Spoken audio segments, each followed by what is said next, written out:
Alrighty, question. So what's the ideal number of reps and sets for strength development for endurance athletes? So there's a couple of ways I like to think about this, and it generally comes down to years of experience in the gym for that particular athlete. If we're dealing with a novice, half marathoner, IronMan, triathlete, whatever it may be, I generally keep the sets and reps to like 3 to 5 sets of a compound lift and rep range from like 6 to 12. So my reasoning behind that is generally endurance athletes are going to be accumulating a lot of fatigue with the kilometers that they're completing, whether that's running, cycling or swimming. So we need to make sure that we're not contributing to that fatigue in a negative way, but we're also still getting quality strength work in, which we know is a foundation for all performance. So the stronger you are, the less energy that you're going to be utilizing completing simple tasks like running, cycling, swimming.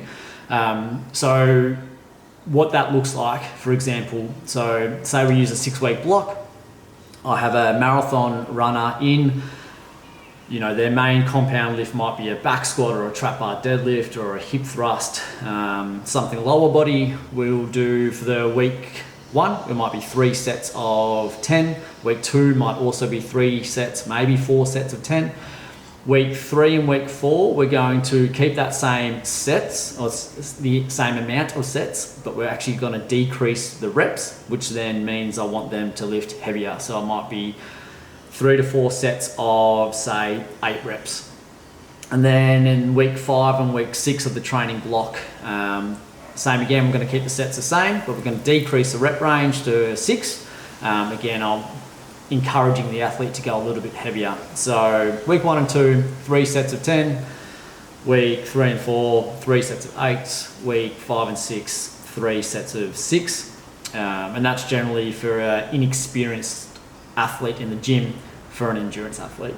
If that athlete has a long training age in the gym, that 4+ years, I'm happy for those guys to be lifting a little bit heavier if they're comfortable and they're trained to be under a heavier weight.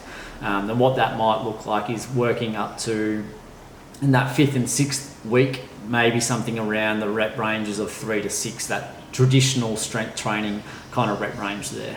But apart from that, unless they're super experienced and unless they, really want to, I'm happy for them to stay in that higher rep range just to focus on quality and not contributing to any excess fatigue that we don't need.